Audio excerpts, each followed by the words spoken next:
돈이 흐르는 스토리 돈맥을 좀 짚어보는 시간입니다.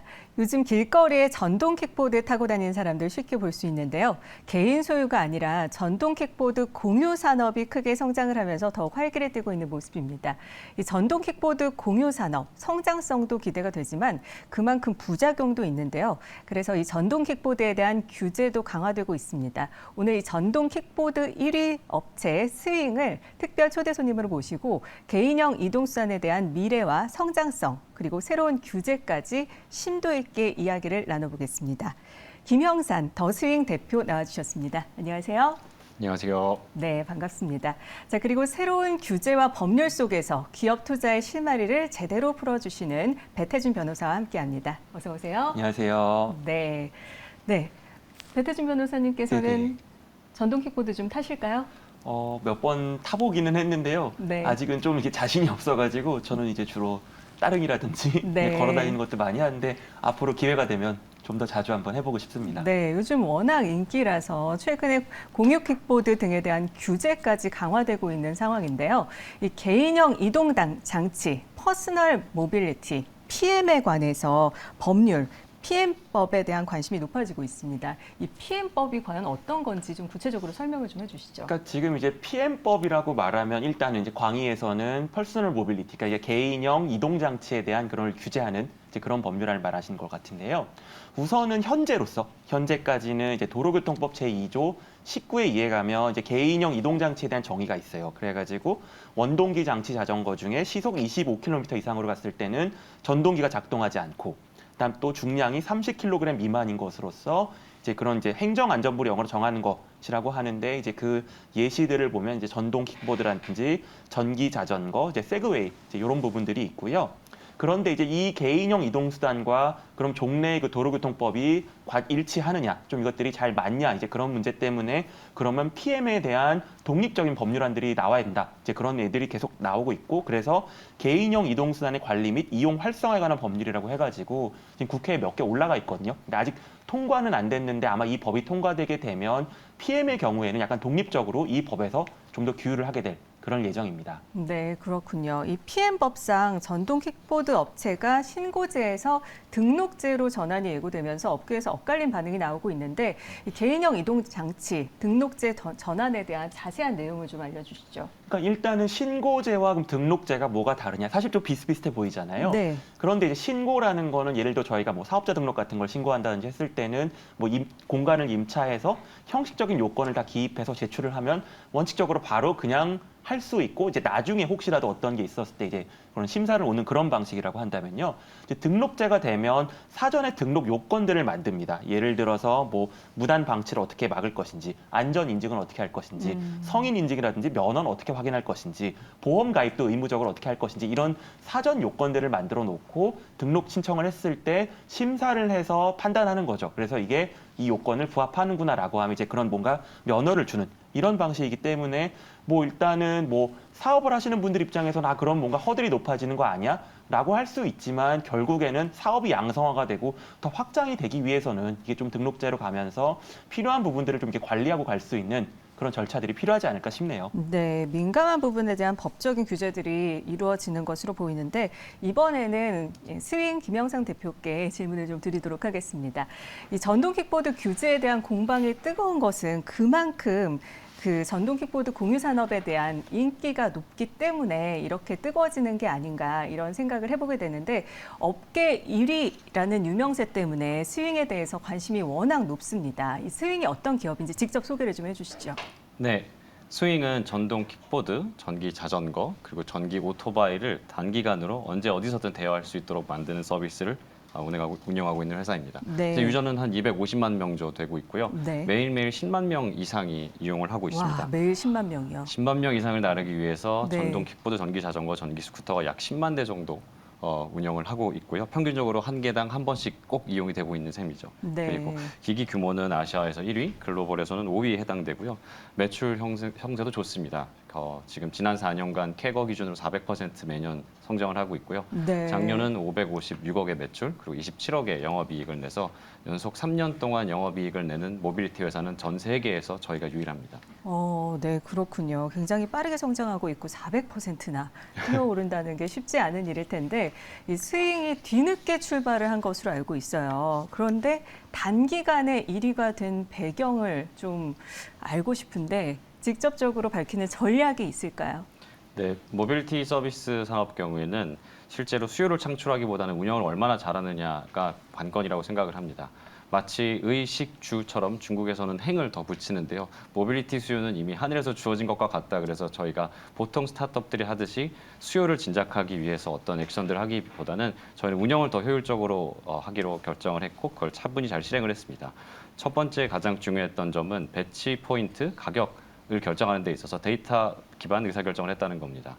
두 번째 포인트는 다른 것과 다르게 저희가 직접 운영팀을 꾸려서 거대한 하나의 운영회사가 되었다는 점이 다릅니다. 또 마지막으로 세 번째는 저희가 이런 수익성을 찾는 수익성에 대한 레시피를 찾았을 때 이걸 지역적으로 확대하기 위해서 저희가 모든 것을 직접 하기보다는 직영과 파트너사, 흔히들 가맹사업이라고도 하지만 정확하게 가맹은 아니고 파트너십을 통해서 지역적으로 확장을 할 수 있었습니다. 이렇게 해서 스케일과 수익성을 동시에 달성할 수 있는 회사가 되었습니다. 네, 직접 운영팀을 꾸리고 수익성 레시피까지 있다고 하시는데 좀 더 공개해 주실 수 있나요? 일단 전동 킥보드든 전기 자전거든 전기 오토바이든 각각 타는 연령대와 타는 상황들이 다 다릅니다. 우리나라에도 여러 지역들이 있는데 지역마다 특성이 있는데요. 예를 들어 서울 지역에는 서울 지역에 맞는 기기 그리고 대수를 하면 밀도 있고요. 배치 장소가 있고 지방에는 지방에 맞는 장소가 또 따로 있습니다. 네. 이런 지역들을 잘 파악을 해서 나이대에 맞는 기기를 적절한 밀도, 영업 비밀입니다만 데이터를 통해서 분석해서 적절한 밀도와 적절한 가격을 잘 하면 교과서대로만 하면 수익을 낼 수 있습니다. 네, 영업 비밀은 밝혀주시기 어려운 거죠. 맞습니다. 네, 배경은 이렇게 최적화할 수 있는 그 장소들을 또 잘 배치를 한 것으로 보이는데요. 여기서 궁금한 게 있습니다. 사실 전동 킥보드 조금 전 제가 얘기를 드렸지만 이미 시작할 때부터 레드오션이다 이렇게 생각을 안 하셨는지 워낙 많은 업체들이 뛰어들면서 과연 그게 가능한 것인가 뒤늦게 사업에 뛰어들게 된 계기가 있을까요? 네, 맞습니다. 우선 그 레드오션에 대한 정의부터 제가 다시 드리고 싶은데요. 레드오션은 수요보다 공급이 많아서 그리고 제품을 차별화할 수 없기 때문에 가격으로만 싸우는 시장을 레드오션이라고 합니다. 네. 투자자 입장에서도 이 부분 잘 보셔야 될 텐데요. 킥보드 회사의 경쟁자가 많다고 해서 반드시 레드오션은 아닙니다. 왜냐하면 수요가 공급보다 항상 많았기 때문입니다. 지금도 많고요. 그래서 시작할 때 여러 업체가 있었던 것은 사실이지만 레드오션이라고 판단하진 않았습니다. 저는 개인적으로 이전에 모빌리티 서비스 경험이 많이 있습니다. 글로벌 모빌리티 대기업에서 일도 했었고요. 그리고 컨설팅과 투자 일을 하면서 모빌리티 사업을 꼭 해야겠다라고 생각을 했는데요. 창업 시점이 2018년 말 2019년 초에는 마이크로 모빌리티 공유 서비스가 스타트업으로 시작해서 유니콘과 데카콘까지 꿈꿀 수 있는 마지막 분야라고 생각을 했기 때문에 네. 이 분야를 꼭 창업하게 되었습니다. 네, 그렇군요. 레드오션으로 보지 않았다. 네, 이런 부분을 또 지켜봤는데 앞서서 사실 스윙의 성공 전략으로 전동 킥보드의 배치 최적화 전략을 말씀을 해주셨는데 이 배치의 최적화 전략의 키워드가 과연 뭔지 궁금합니다. 배치 최적화 전략의 키워드는 요즘엔 똑똑한 사람들이 많이 있습니다. 데이터 분석팀도 어느 회사나 다 있고요. 중요한 건 데이터를 분석하는 능력이라기보다는 그 데이터를 데이터 그대로 보고 실행하는 용기인 것 같습니다. 사실은 데이터가 제가 설명하고자 하는 것을 뒷받침하는 근거로 많이 사용되기 때문에 데이터만 보고 이것을 그대로 실행하기는 어렵습니다. 한 가지 예를 들어도 될까요? 네. 예를 들자면 전동 킥보드 초기 사업 시작 과정에서 다들 강남에서 시작을 했습니다. 네. 왜냐면 강남이 사람들도 많고 유명하고 등등 이유죠. 광고 효과도 있고 이렇게 했습니다.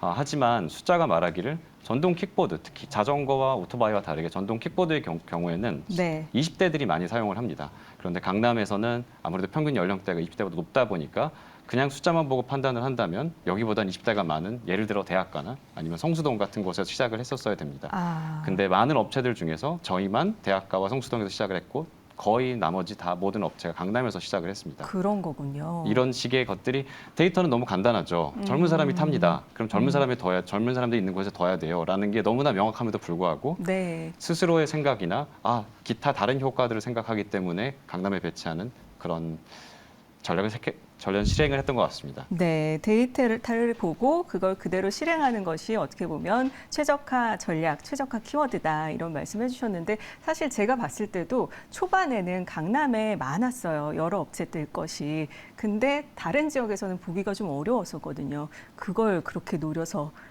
직접 들어가 주신 거군요. 근데 이 전동 킥보드 공유 서비스 시장이 과연 어느 정도나 되는지가 궁금한데 어떻게 보십니까? 지금 이게 연평균 한 20%씩 성장을 하고 있는 걸로 보고요. 국내에서는. 그래서 뭐 작게는 한 30만 대, 뭐 많게는 한 50만 대 정도 보면서 이제 뭐 점점점 이렇게 점점 커져가고 있다라고 보는데 사실 이 시장은 지금 현재 사이즈보다도 좀 확장성 측면에서 확장할 여지들이 좀 많아 보인다라는 그런 이제 긍정적인 전망 측면에서 이제 그런 것들이 강한데 아까 지금 대표님 말씀하신 대로 20, 30대 남성들이 지금 주로 이용을 하고 있어요. 처음에는. 그러다가 20, 30대 여성이라든지 뭐 40, 50대라든지 뭔가 성별이라든지 이 세대를 확장할 수 있는 그런 부분들이 좀 있고요. 또한 지금은 대부분의 업체들이 서울에서 서비스를 하고 있는데 과연 이게 서울보다 더 필요한 데들이 좀 다른 대도시권일 수 있거든요. 왜냐하면 서울은 사실 대중교통이 굉장히 잘 돼 있고 반면에 또 교통 정체가 심해가지고 사실 이걸 도로에서 타기가 좀 어려운데 그런 부분들이 좀 취약한 이제 네. 그런 시장으로 또 확대될 수 있는 방법들이 있어서 굉장히 이제 이거에 어느 순간 약간 그런 공유의 경제 특성상 탄력을 받아가지고 이용자와 뭐 수요 이런 뭔가 공급자가 확 이렇게 늘어날 수 있는 그런 가능성이 좀 있을 것 같고요. 전 세계적으로 보더라도 연평균 한 8.5%의 성장률을 보이면서 2030년에는 약 50조 원 규모에 이를 것으로 시장을 바라보고 있습니다. 네, 상당히 가파르게 성장하고 있는 것으로 볼 수가 있는데 이렇게 전동 킥보드 공유 서비스가 가파르게 성장을 하면서 전동 킥보드 안전 규제도 속속 생겨나고 있습니다. 변호사님께서 보시기에 전동 킥보드 안전 규제 어떤 것들이 있는지 좀 짚어주시죠. 그러니까 일단 현재까지 도입된 것들만 먼저 말씀을 드리면요. 이제 네. 2021년에 이제 도로교통법 개정되면서 들어온 것들인데 만 16세 이상 원동기 장치 면허를 보유한 사람들만 운영이 가능하고요. 이제 위반 시에 뭐 범칙금 10만 원 지금 화면 나가고 있는데요. 그런 식으로 되어 있고 그다음 뭐 13세 미만의 어린이가 사용할 때에는 뭐 보호자에게 과태료 10만 원을 물린다든지 인명 보호 장구 헬멧 같은 거죠. 미착용했을 때 뭐 범칙금 2만 원, 동승자 탑승 시 범칙금 4만 원 이런 식의 이제 규제들이 있고요. 이제 그거 외에도 아까 말씀드린 이제 개인형 이동 수단의 관리 및 이용 활성화에 관한 법률이 제정되면 이제 추가적으로 다른 이제 좀 안전에 대한 그런 조치들이 들어올 예정이기도 하죠. 네, 그렇군요. 사실 전동 킥보드 사고들이 많이 있어서 이런 것들에 대한 대비책이 또 필요할 텐데 이 PM 대여 사업자가 의무적으로 보험에 가입하도록 법률을 제정을 하기도 했습니다. 근데 여기에 대해서 보험 가입을 어떻게 해야 되는 건지 내용이 궁금하고요. 또 전동 킥보드 사업자들을 보험 가입으로 인해서 보험 업계에 영향은 또 어떻게 미칠지 여기에 대해서도 좀 얘기를 해주시죠. 네, 이 부분도 아까 말씀드린 그 개인형 이동수단의 관리 및 이용 활성에 관한 법률에서 이제 대여 사업자가 이런 개인형 이동수단의 운행에 발생한 피해를 배상하기 위해서 보험에 가입해야 된다. 그러니까 의무 조항을 뒀는데요.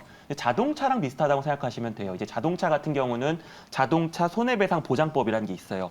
거기서 자동차의 그런 운행자, 보유자는 의무적으로 책임보험에 가입해야 되고 대여자는 더 강화된 이제 보험을 가입시키거든요. 그 위반 시에는 뭐 운행 금지라든지 형사처벌 조항이 있는데 그러다 보니 저희가 당연히 자동차는 보험에 가입한다라고 생각을 하잖아요. 근데 아직 이 PM 시장은 보험이라는 것들이 좀 명확하지 않아요. 왜냐하면 보험이 들어오기 위해서는 뭔가 국가가 의무적으로 보험 제도를 두거나 아니면 이용자 숫자, 뭐 사고 확률, 사고 났을 때 보험 그런 배상액 이런 것들이 명확하게 나와야 되는데 네. 아직은 시장이 성숙하고 있다 보니 그런 부분이 좀 명확하지 않아서 불이의 피해들을 많이 입고 그래서 이제 그것들을 해결하자라는 식으로 이런 보험 제도들이 들어오고 있는데요. 당연히 이게 법률로 의무화가 되면 이제 보험 업계에서도 당연히 보험 상품을 만들 것이고 대여업자들도 보험을 이제 둘 것이고 그러면서 물론 이게 부담이라고 생각할 수도 있지만 오히려 시장의 확정이나 시장을 양성화하는 데는 장기적으로 봤을 땐 도움이 되지 않나 싶어요. 네, 그렇군요.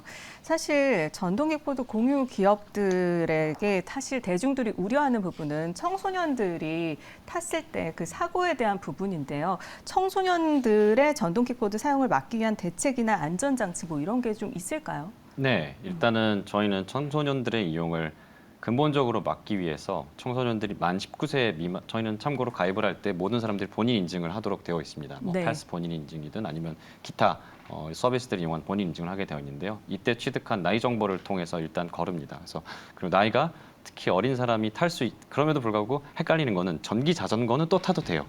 전동 킥보드는 타면 안 됩니다. 이걸 전자적으로 다 관리를 해서 만약에 전동 킥보드를 스캔할 경우에는 면허 등록이 필수다라고 나오면서 면허 없이는 못 타도록 만 19세 미만에겐 강제를 하고 있고요. 네. 그리고 그 다음에는 이분들을 위해서 저희가 전국적인 교육을 확대하고 있습니다. 예를 들어 이제 처음으로 최근에 시작을 했는데요. 특정 학교에 가서 경찰청과 도로교통안전공단과 함께 가서 저희들 같이 만든 교육 자료를 통해서 PM에 대해서 이 PM은 타도 되고 이 PM은 타면 안 된다라는 등등 어떤 것들이 필요하다. 잘 모르는 경우가 많습니다. 몰라서 못 지키는 경우가 많은데 이것에 대한 교육도 열심히 하고 있고요. 그 결과 현재 저희 이용량의 약 2% 정도만 청소년들이 이용을 하고 있는 것으로 알고 있고요. 2%는 아마 전기 자전거인 것 같습니다.